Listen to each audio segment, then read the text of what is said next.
the difference that we can make by just being present with people, by listening, by pausing and responding with grace and with love and gratitude, it really can change the world. This podcast encourages and empowers you to create your own unique real story, develop your own unique real statement, and discover your own unique real self. The power is yours. Good morning, Kerrie Phipps. Previously, episode 1517 of the 12-Minute Converse podcast. It's been just 2 years, 2 months, 15 days, and 6 hours since we last recorded that conversation. That was then. This is now. Kerrie, how are you doing today? Very well, thank you. Just incredible the way you keep track of numbers. Yeah, thank you. I appreciate that. That's really it's amazing. Yeah. So how have things evolved? I mean, the last time we spoke, we talked about the podcast, right? We talked about Kirsty. We talked about your parents. We talked about your earliest childhood memory. We talked about your rebellious streak, right? Tell me, how have things been going? Good. So my rebellious streak, I remember that was around having a title of a book that was a little confronting to some people. So to say, do talk to strangers, some people do find it quite uncomfortable, but a lot of people find it like great permission. And it was a bit of a push against culture that says, just shut people out, just mind your own business, do your own thing. But there's so many adventures unfold when we talk to strangers. But since talking to you, I've been to another 8 countries, but this time in Europe. And so Europe was a completely new experience for me. And that came after my 2018 book, which was the Do Talk to Strangers Travel Toolkit. So it came about because people say to me, they'll pick up my book and say, oh, I love this. And I don't really read anymore. And I thought I need to write a nice little pocket book that is just super helpful to encourage people to talk to strangers when they're traveling and everywhere else they go, but also to encourage people to travel, to expand their world. And that's something that we talked about in the way that travel impacts us. And in the midst of everything, there's your son, right? How has he been impacted by everything that's happening with you, the way you've evolved? It's really funny because he sometimes will tell me that he's just traveled somewhere and he'll say, Mum, the person next to me just didn't want to talk. I'm like, yeah, not everybody's open to a conversation. But he's really benefited by being part of these conversations and traveling with me. It's expanded his worldview and he connects really well with people of all ages. When you started off this entire process, becoming a coach, you were an introvert. I'm not sure if I can say you were an introvert, right? Is there a transition that has occurred more over to the side of extroversion, or is it still there, but you manage it differently? Yeah, I think sometimes people have assumed I'm an extrovert because I light up when I'm with people. I love people. I love inspiring conversations, but I'm not really a fan of the introvert, extrovert titles because there's really such a scale. And I think one thing that introverts love is meaningful conversations. It's like if it doesn't matter, like if it's not impacting someone's life in some way, do we really need to talk about it? Can we talk about something that matters? Can we talk about solutions and ideas and possibilities and encouragement and commenting on people's strengths and giftings, things that help people grow. So I think that from the beginning of my business where I felt inhibited and so intimidated. I just would see people in a suit and think, oh, they're so much more professional than me. They're so much more experienced, so much more educated. And I've noticed that so many people have this kind of conversation in their head. And it's a joy to help them notice it and change it. Because when people really light up and step into a place of confidence, it's so rewarding. And that's been a lot of my work across Asia. And, when people are so technically trained and they're brilliant engineers and technicians in different ways, and then they get these tools to connect authentically and confidently with people, they're just incredible and they really inspire me, and they're inspired and excited and doing great things in the world. So you could hear the energy of all that from you. Yeah. You can hear the excitement. You can hear the way you really are fueled. Of course, your curiosity is inside there in the mix, right? So it's being fed but it's curiosity to allow others to understand the vast exploration that's possible within themselves. How does it make you Yes. feel as a coach, like seeing the work you've done and how it's affected people? Well, sometimes I'm quite surprised by some of the things that people say. When we talked a couple of years ago, I'd just come back from India, and I'm still getting LinkedIn requests from young people who were in one of the biggest audiences, and there are about 5,000 people, and they're still popping up on LinkedIn and saying, "Ma'am, I remember your session." And some of them say, "I remember your session last year. I still have my notebook." And I'm like, "Yeah, it was more than last year. It was 2017. And I say, "What specifically do you remember, or how has it specifically helped you?" Because it's very easy for people to say, "Oh, that was wonderful." But if I can find out specifically what was useful, that's a good learning point for me, because I can really make sure that I cover off on those things in future sessions. And sometimes they've said things that have surprised me, like, "You've really helped me in my career with the way that I write letters and emails." And I think, I don't remember talking about that. But if they've translated the learning from, the broader Connect with Confidence trainings, I mean, maybe I made one comment about being authentic, or, connecting well online as well as offline, but they've taken that learning. And yeah, so I'm often just surprised, and I love hearing those stories.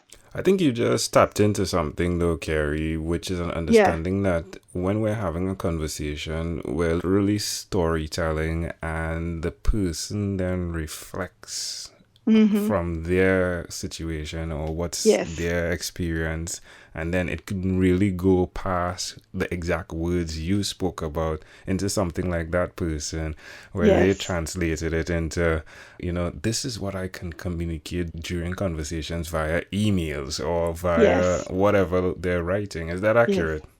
Yeah, exactly. And that very much is the way that I want to be speaking, because Hmm. if there are 5,000 people in the audience, there are 5,000 different perspectives. Hmm. And so I can't speak to every example that's relevant to people, but I will ask a question like, what would that look like for you?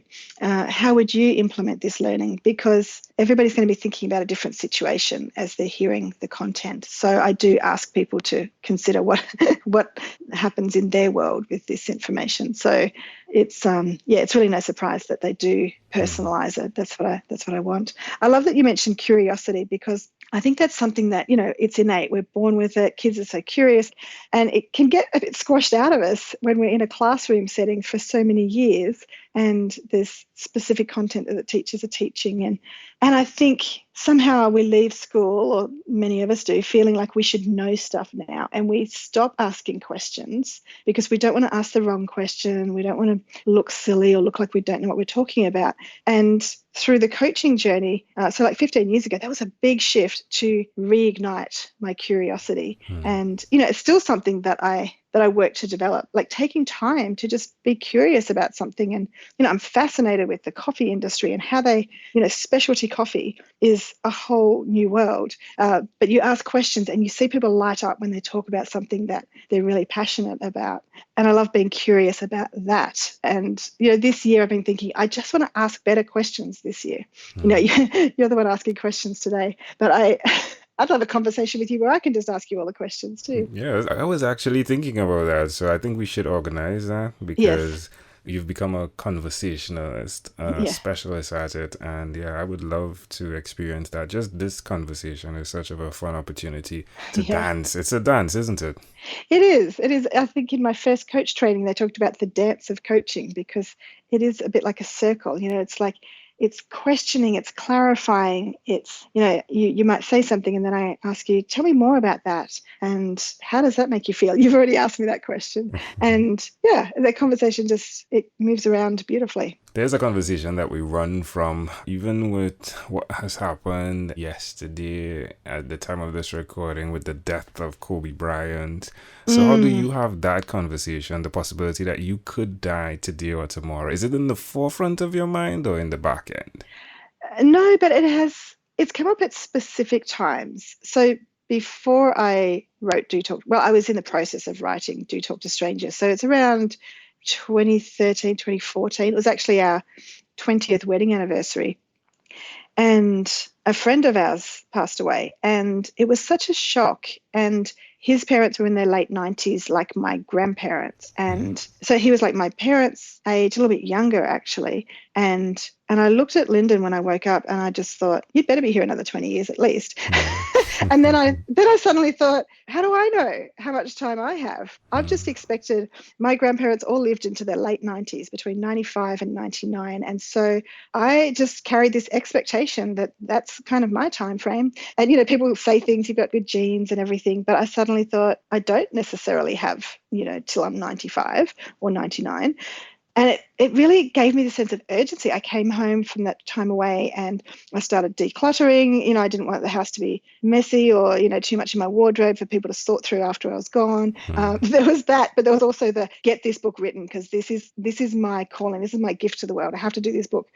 And so there was that impact. But also since then, like just occasionally, like I get on a lot of planes, and just occasionally before takeoff when I'm texting my husband and son, you know, saying, love you, have a great day, I think it's possible that I might not come home. It doesn't last long, but it brings this awareness of how well am I doing? How am I living my days? You know, am I living purposefully every day?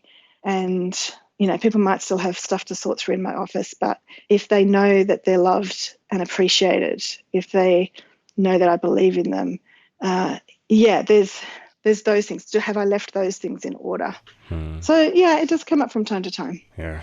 I'll tell you, Kerrie, it is a grand opportunity to be able to call in and to know that you've not given up, that you've continued on your path. Yeah. And I'm always reminded by the fact that as humans, we have the ability to learn and not share. However, you've decided to learn and share. So thank you for your service to humanity. In closing, is there anything else you'd like to share with our amazing audience?